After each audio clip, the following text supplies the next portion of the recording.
I tell you what, we're going to start off like this. I've been praying for 3 days that God would heal my ankle, and I just feel like he's doing something because I can actually walk without pain right now.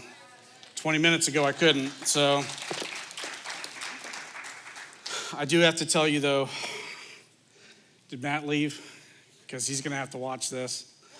So Matt actually is the cause of my injury. He doesn't know this. He didn't know that I was going to tell this story. So he's out in the lobby getting coffee right now, not knowing that I'm going to dime him out a little bit. So when Matt asked me to preach, I got a little excited. I tend to get that way. So is it ringing? It's a little ringiness? No? Okay, all right. So I tend to get a little bit excited, and it's always an opportunity to feel what God is doing in my life, and just preaching. When you go through the preparation of preaching, it just gives you such clarity about what God is doing in your life, and the Bible seems to come alive a little bit more as you prepare for these things. And so I was super excited, and I thought, you know what, man, I need to step up my game. I saw Matt got up here. He's a little bit of a, not necessarily a clothes horse, but he's up with the trends, up with the fashions. I'm like, man, I need to step up my game, Pastor. I need to get me some new shoes. So you know where I turned. I went out to the UGG store. You know I did. Man, I was out at the UGG store, and it was like an hour drive, man, like all that for, a pair of shoes. Anyways, so I walk into the store, and immediately I realized that I am probably 30 years older than anybody in this store. So I'm like, all right, not a problem. I can handle that.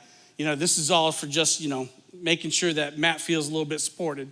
We're gonna have some serious UGG game going on up here, right? So I walk in, and I see this young man, and he walks up to me and says, "Sir, how can I help you?" And I was like, "Man, tell you what, I'm trying to change it up a little bit." I said, "I don't know too much about fashion, but I hear these are really supposed to be really good shoes. I'd really like to see if there's something that I could just go ahead and pick up and wear." And he says, "All right, so, what is it in particular that you're looking for?" I was like, "Man, I don't have any fashion sense." And you guys can tell by the way I dress. So he was just like, "Well, just tell me a little bit, like, what are you looking for?" I was, "Man, just give me something that makes me look fly. That's all I want." You know what I'm saying?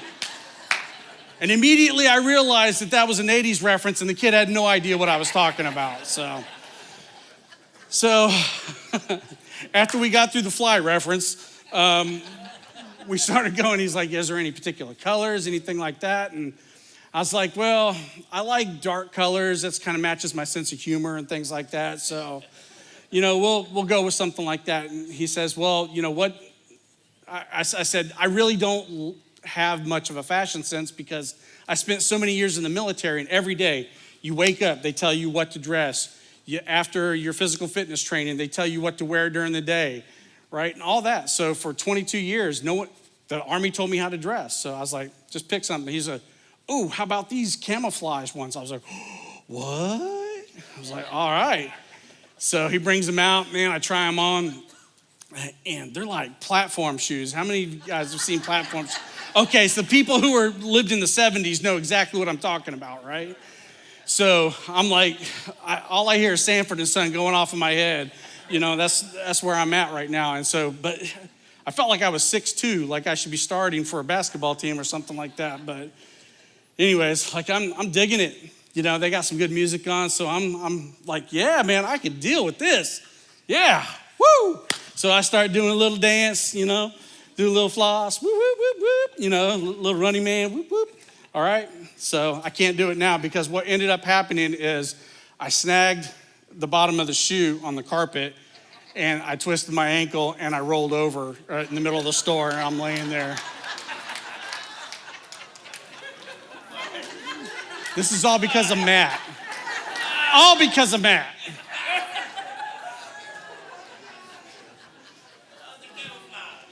So, not to be discouraged. I think it was the 4-inch platforms, but anyways, Uggs, man, they're crazy. They're really light though. Anyways, not to be discouraged, I the young man helped me up, and he's like, "You okay?" And I'm like, "Whoa, bro, I don't think these are for me. I don't think these are for me." I said, "Good shoes, but not me." He says, "Well, tell me a little bit more." I was like, "Man, I need something like a little bit less elevated." So he's like, "Well, I got something in the back." He's like, "I don't know, man. It's not for everybody." And I was like, "Bring it out, man. Like, it's not like you're gonna embarrass me. I was just laying flat on the floor, so I'm good." And he comes back out. And I'm just telling you, Gus, have you ever been in that position where you saw something and you knew you had to have it? Man, this guy brought something out, and it was so me.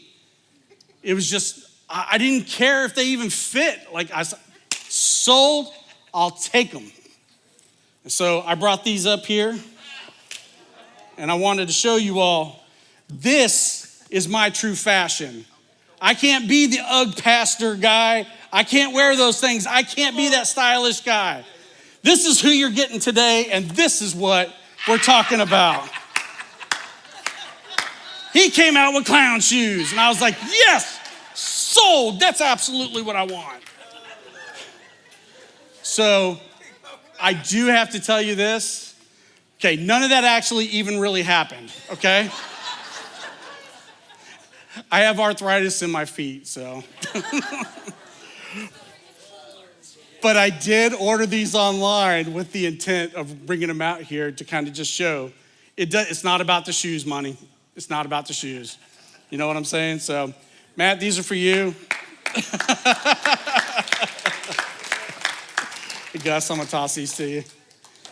I was going to put them on. They said size 9 to 10, and I think they're kids 9 or 10 because they're about that big.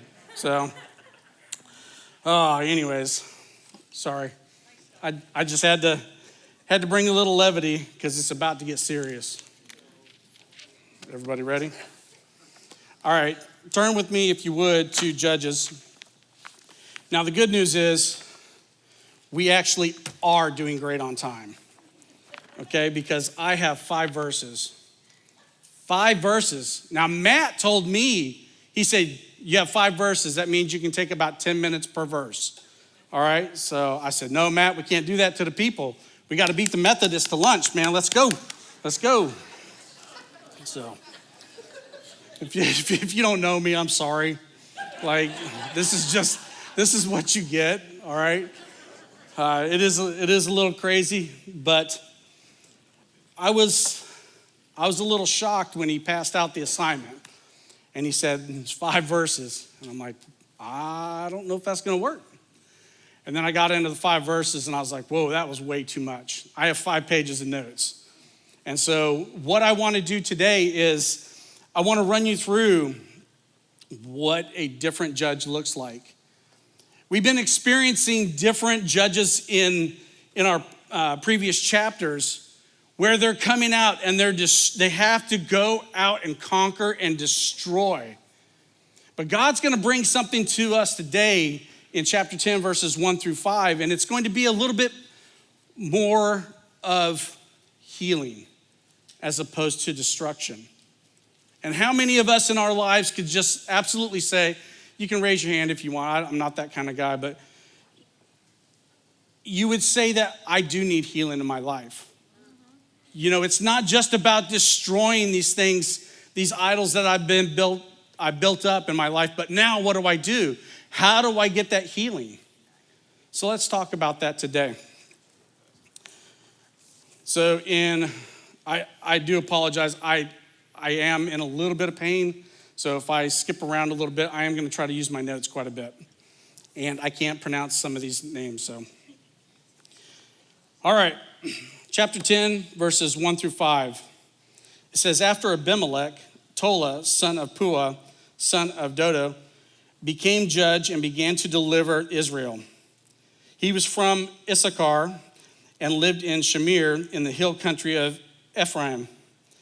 Tola judged Israel 23 years, and when he died, he was buried in Shamir. After him came Jair, the Gileadite, who judged Israel 22 years. He had 30 sons who rode on 30 donkeys. They had 30 towns in Gilead, which are still called Jair's village today. When Jair died, he was buried in Kaman. So we see a very unusual set of verses from what we've been going through. There isn't any grandiose plan for going in and conquering and defeating. This is on the heels of Abimelech's crusade, if you will, to destroy, to kill, his selfish plot to go ahead and take over and declare himself king. And we see that Abimelech left some of these tribes of Israel in ruin. And so now, as God raises up these two judges over a 45-year span, we're going to see that it's to go ahead and to unify, to create a sense of unity among the tribes of Israel. And from that perspective, it took a certain type of person to do that. And I do want to just kind of make sure that we understand that there are times in our lives where we need these types of people. So I want to talk a little bit about Tola. When we see the background with Tola and Jair, we do understand that it was 45 years of stability, and unlike these earlier judges, there was no destruction. This is a transition period between Abimelech and what's going to end up coming. We understand that they're coming out of a dark phase, and they're going to go into another phase where it's going to be a little bit more of that normal cycle with Japheth, that guy, the next guy, next week. But we do know that this is a time of healing and a time of preparing for the next season. And we're going to come to discover that. In Judges 10, we see that God brings peace not through dramatic victories, but through quiet faithfulness of ordinary leaders. So Tola was a man that he was from Issachar. And so if you got to understand kind of geography here. So we're going to outline a little bit of where this is at. So Issachar is one of the more northern tribes. And so when it says that he went down into Ephraim, he was transitioning out of his area. So Tola was not going to be a judge from his area of comfort. So God's calling him out of his seat of comfort, and he's going to move them from a little bit more of a northern area into the central area of Ephraim. Well, Ephraim was very significant in those days because that's where the main temple resided. So it was considered the social, political, and religious center of the tribes. And so God takes Tola and he moves him, and he's going to transition him down into Shamir, where he's going to be a little bit out of his element. But God does that in order for him to go directly to the heart of the matter. A unique thing about this is Shamir and in this area of Ephraim, it was right next to where Abimelech had all of his doings and all of his issues with Shechem, I'm sorry, not Shechem. So I'm speaking Russian, and it should be more Arabic. Shechem. So we see that there was a purpose from him being called out of his area of comfort. It was so that God could take and go to the heart of the matter of all the issues that were going on. So obviously the religious structure was not doing well because they had been worshiping idols. We see that Abimelech had gone through and he had tried to basically cleanse his entire family from the face of the earth. And we know that there was a lot of disunity amongst the tribes. If you remember in some of these previous chapters, man, Matt's touched on it a little bit, that there were tribes, as they went to war, there were tribes that didn't go. So there was a lot of infighting, and even among Issachar, we see with Tola's tribe, there's some distrust that was built up. Well, in order for us to overcome that is we have to come back down to the heart of where it's all centered. And that is where God has us gathered and where God has us to be in our normal daily walks, our normal daily talk.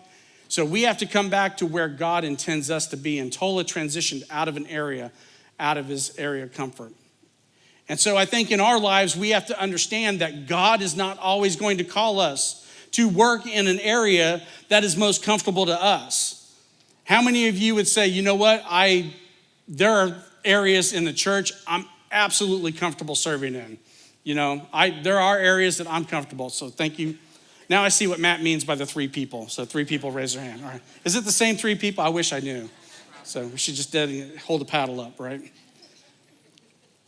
I will tell you that service to God and understanding what God wants for you is not always about your comfort. Service to God is more about what God is going to call you to, and he is going to equip you to accomplish that.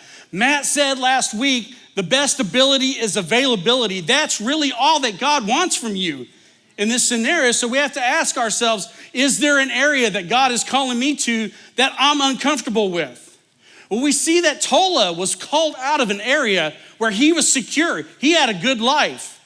The Issachar tribe was doing very well in this time, but God called him out for a greater sense and a greater purpose, and that was to restore unity of these tribes. It was to restore a brotherhood. We live in a broken world, in a broken community where people need Jesus. If we are ever going to get that out there, that this world needs Jesus, that people need Jesus, if we're ever going to bring that to a broken society, it's going to take some of us stepping outside of our comfort zones. It's going to take some of us stepping into something that you don't feel completely equipped for, because it's not your equipping that matters in this. It's your availability. It's your willingness to step out, your willingness, like Tola, to be able to go into a place that you don't completely understand or you're not comfortable with, probably leaving family, probably leaving some comfort items behind. God is going to call you into some areas that might be uncomfortable for you. What are those areas today for you? I would say this, I do teach Starting Point, and in the Starting Point, I do talk about service. And in that, I try to tell people, I grew up, anybody else ever hear this? Well, I'll pray about it, brother. I'll pray about it. You ever hear Sister Susie so-and-so say, I'll pray about that, brother? No, maybe it's just me. I grew up down south. That's like, bless your heart. That's kind of like it's the standard church response for like, yeah, no way. I'm not going to do that. But I think if we're ever going to get to that point, we need to just step into something and trust that God is going to be enough. That's really what this is about. It's not about your ability or lack thereof. It's about trusting God. So I would challenge you this morning, if there's something that God has laid on your heart, or you see all these calls for, people to greet people, and again, I'm not a people person. Believe it or not. I know a lot of you are saying you never shut up at church. Well, my wife can tell you, outside of church, I don't like people. That's my challenge. That's my uncomfortable area. So this thing really challenged me this week that there are some things that I need to be doing that is going to send me outside of my comfort zone. But if you think that there's a challenging area, let me just tell you that God is going to give you that ability. Amen. God's going to give you a sense of accomplishment with that is just so much more than just, oh, look, I'm a great artist. No, that's not it.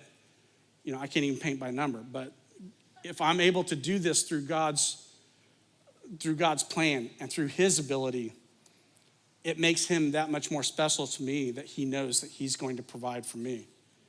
And so I've discovered something. And Tola, one of the things that Tola did was he began healing in an area that needed it so badly.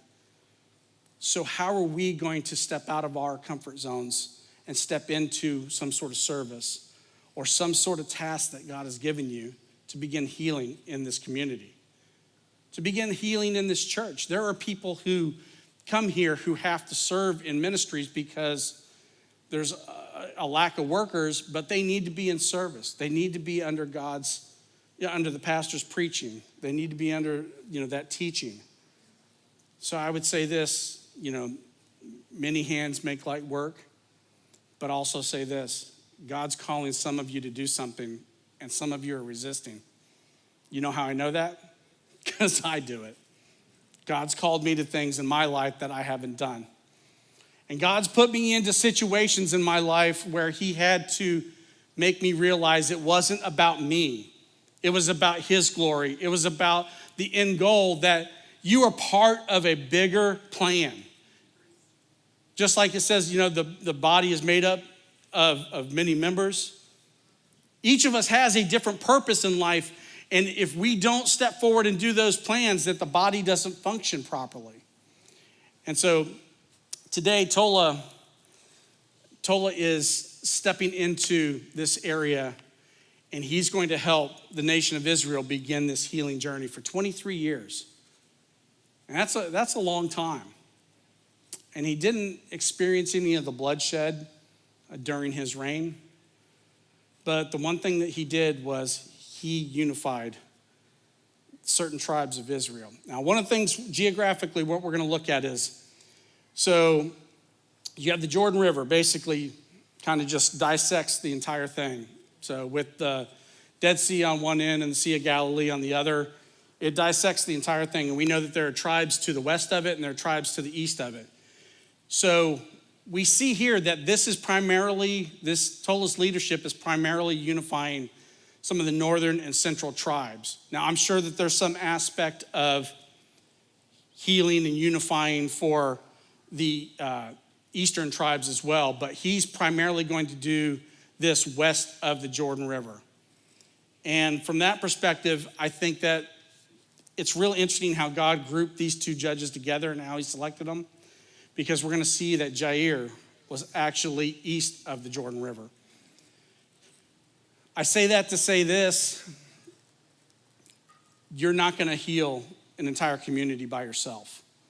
You're not going to heal all these relationships in your life by yourself. It's going to take people pouring into certain aspects of ministry. Okay, not everybody can be the HVAC guy. How many of you want to be the HVAC guy? Brian, let's see. All right. Nobody? I'm sweating. It is so hot up here. It is so hot. So if God's calling you to be an HVAC guy, please go see Brian. He'll give you some training to do.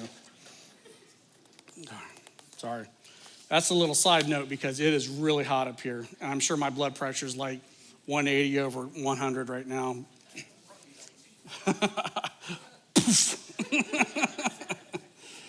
All right. So one of the things is Tola was a figure of restoration. How many of us need figures of restoration in our life?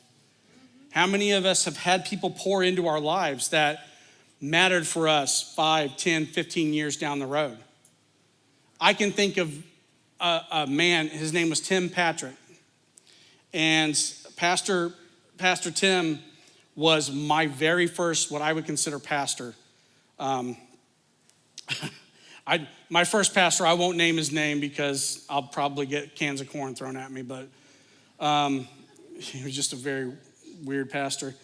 But Tim Patrick was a man who knew what it was to build relationships, and he loved teenagers.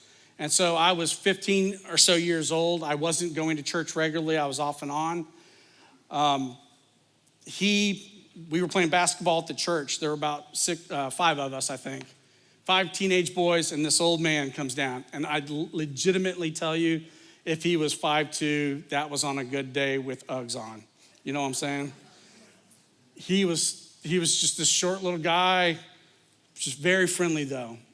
And he said, "Hey, boys, I'm the pastor up here. Like, just, you guys want to play ball?" We're like, "Yeah, we definitely want to play ball. Let's go." So I'm 15. I was probably the same height I am now. So I was like, "We can do this." And let me tell you something, man. He proceeded to whip the snot out of us. We couldn't touch him. He was so good. Turns out he played college ball. And I was like, okay, he was a point guard for a college team. But this man, in his dealings, he was a figure that poured into teenagers. He wasn't everything to me, but he was instrumental. And I think about what would have happened had he not answered God's calling. Where would I be today in my journey had Tim Patrick not taken the time out to play basketball with 5 teenage boys? Where would I be had he not encouraged us to join the basketball league and then to get in and then to go do summer camp and then to go host vacation Bible schools and then to go on mission journeys? And it was under his teaching where God called me to preach. And so I see that God had something for me. He helped restore my life through that one person. Is he the sum total of everybody who's ever poured into me? No. And you in your lives and in your mission here within this church, I'm very military, it's a mission. Well, go shoot, move, communicate. In your life, in your service here, you are going to realize that you can make a difference in some area, and that is the area you should focus on. It's not that you're going to make a difference in everybody's life. It's not, I think of Matt, that guy is so busy, he pours into everything everywhere. And when he does, it gets chaotic, but he needs that support. He needs people to come alongside him and realize their calling and to say, hey, I have this ability or I have this availability in order for God to lift me up and put me in this position. You know, I think of when Troy came, and Troy, we've known each other a long time, brother. And Matt was struggling with reaching out to visitors and things like that. And Troy said, I'm available, I'll do it. And so he's pouring in and he's stepping up into an area. It's not that Troy has this special gift or talent or ability. He's pretty personable. Just to ignore his face because he's like very serious. He's got the eye going. But the thing that I love about it is he's making himself available. And so as Tola made himself available, it allowed God to work in the lives of these tribes and to start that restoration. Woo! I said we were doing great on time. All right, good thing there are only 2 verses left. All right, going back to verse 3, after him came Jair, the Gileadite, that guy, who judged Israel 22 years. He had 30 sons who rode on 30 donkeys. They had 30 towns in Gilead, which are still called Jair's village today. So, a little bit different here. Jair is actually on the east of the Jordan River. So he's going to be called for a different purpose. And we'll see that it's going to be to continue the unification that happened on the west side of the Jordan River. But God selected somebody who was on the east side in order to deal with what was going to go on there and to create that whole unity. So my point to this is Tola's responsibility wasn't just for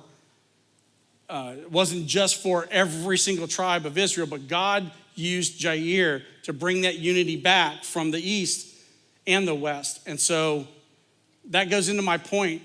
It's not one person that makes up the entire service here. It's not one person that makes up the entire ministry here. It's not Matt. It's not Cody. It's not the staff that runs this thing. That's not what it's about. It's about you and I stepping in where God has said, hey, there is somebody that needs to stand in this gap right here. And you know what, God? I may not feel like I have the capability. I may not feel like I'm worthy of it because God knows that I struggle from time to time. But you know what, God? Use me, God. I'm available. I will be your vessel. That is something that Jair and Tola, they opened themselves up to what God had for them. And God was able to unify 12 tribes of Israel over thousands of square miles. And so from that perspective, we see that Jair had a little bit different flavor because we get down into some of these verses, and I want to talk about the 30 sons and the 30 donkeys and the 30 towns. I was telling Steve the other day, I was like, man, it sounds like a Dr. Seuss thing to me. I don't know what's going on. But I had to dig into that, and we see that Jair took a little bit different approach. And so his approach was he was integrating his sons into administration. And because it was a different type of environment, it's more frontier land. So picture like the Wild Wild West as people moved across. There was less borders. There was a lot of battles and things that happened. So what Jair did is he used his sons, and the fact that he had 30 sons tells me he had a very large family. He was probably a very prominent family. They had 30 donkeys. The donkeys were a symbol of wealth back in the day. So I just want everybody to know you can run out and get your donkey if you have some money. You can put them in your front yard. I'll just let everybody know you got some money, all right? Maybe not. So we also see that they had the 30 towns. And so that means that Jair and his family were very well established in the area, and that they had a control that was a little bit different than the previous judges. And so he's doing more of a decentralized leadership. And that's what's happening here. Like, all right, Matt's new name is Jair, okay? So he's gonna decentralize some of these teams. You have ministry team leads, and those people are responsible for directing their teams.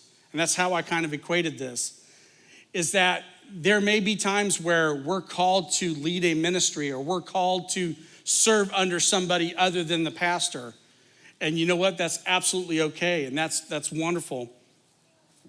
And we see that it was necessary for that season and that reason. And we know that Jair was likely a wealthy man.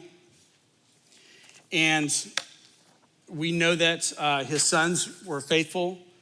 We know that they were able to administer to lots of different areas. And so from that perspective, there were just a lot of different elements to these two judges. We see that Tola was more dealing with internal strife, whereas Jair was dealing with the frontier lands, which his land bordered the Ammonites, which are going to become very prominent in chapter 11. And we're going to see that this is a little bit of a preparation for what's about to come. And so if we see that Tola is dealing with internal strife, Jair is dealing a lot with external. So I guess through this all, I just wanted to ask, what is God raising you up for? God raised up these two men for a very specific purpose and a very specific time. So what is God raising you up for? So what area of service is he calling you to?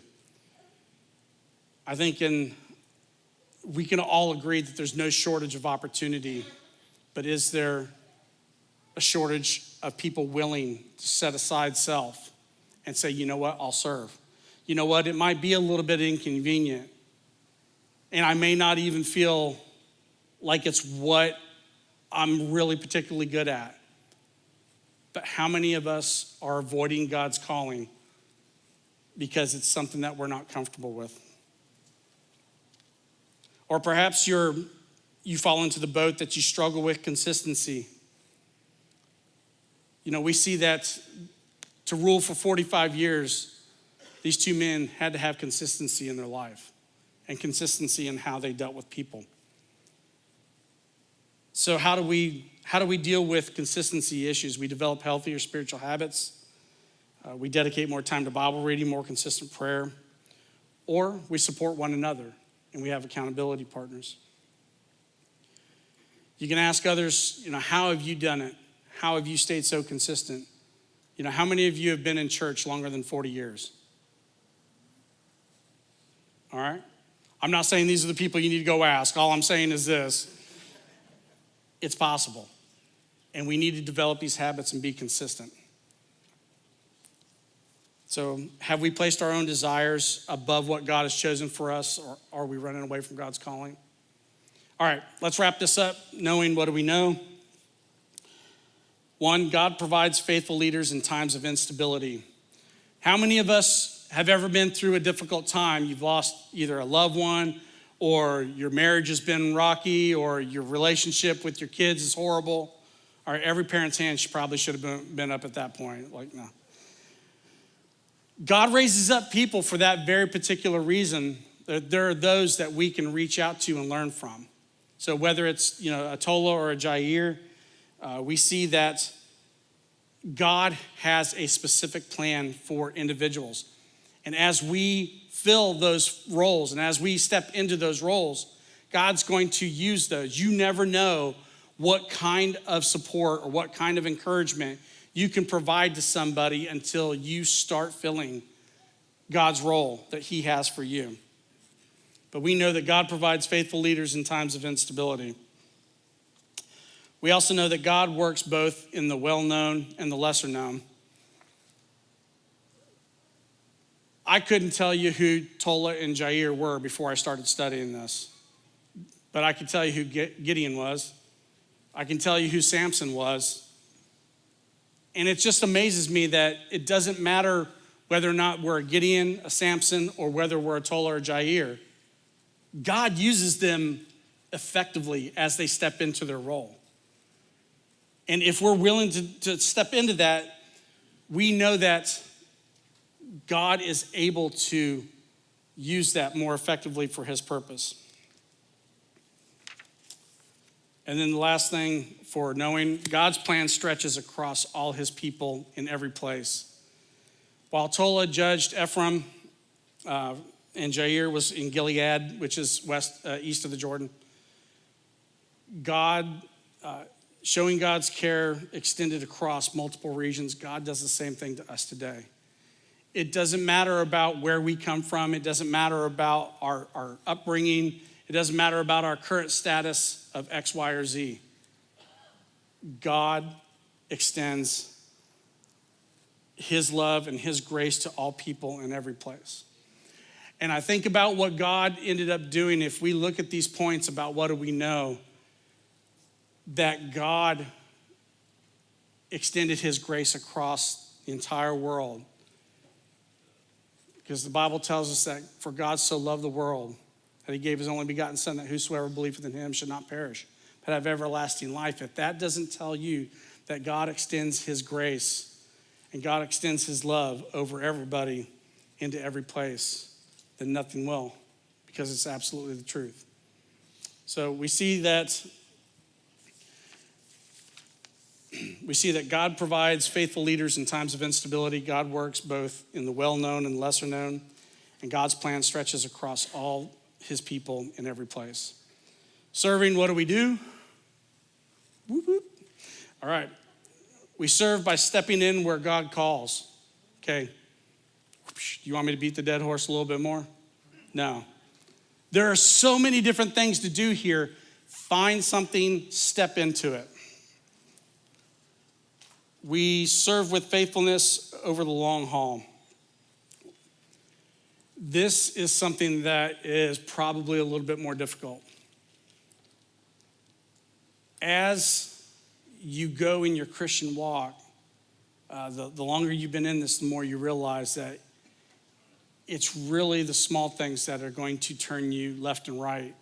The decisions that I make in my life, the times that I've strayed from the path that I knew that was correct, is when I made decisions based off of my desires or something that I wanted or something that I felt was good. I love that quote from last week. Don't build a life up for yourself, but step into the one that God has for you. And from that perspective, we serve with faithfulness over the long haul.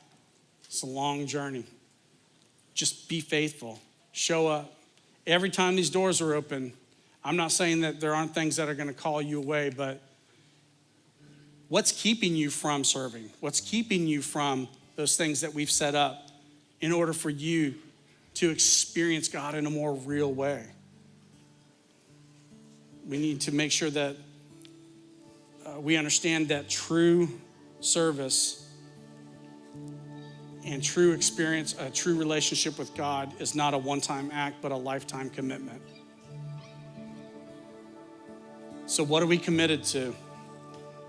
And then lastly, we serve in ways that build up God's people.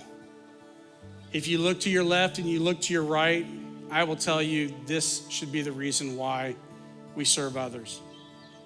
The people here who believe what we believe, and even the people in here who may not believe what we believe, That's who God's called us to. And then as we step out of here and we take this with us, we take that mentality with us, look to your left and to your right when you're in the store. That's who God's called us to. When you go to your job, look to your left and look to your right. That's who God's called you to. So we see that we serve in ways that build up God's people. Tola and Jair took on a huge responsibility of restoring broken down tribes and tribes that were just ripped to the bone. And we need to do that today. There may be some things in your life that you're holding on to. You say, well, I can't serve now because of X. Or, I just don't feel like it. Well, why not? Like, what's keeping you? Is there something that you're holding on to? Is it a self-centered desire? Is it a broken relationship? Is it just something that you're placing above God? Well, I can tell you this. We need to be able to come together and come down to the altar and confess those things to God and say, God, take those from me. Take my selfish desires from me, God, and just replace it with a desire to serve you, a desire to step in,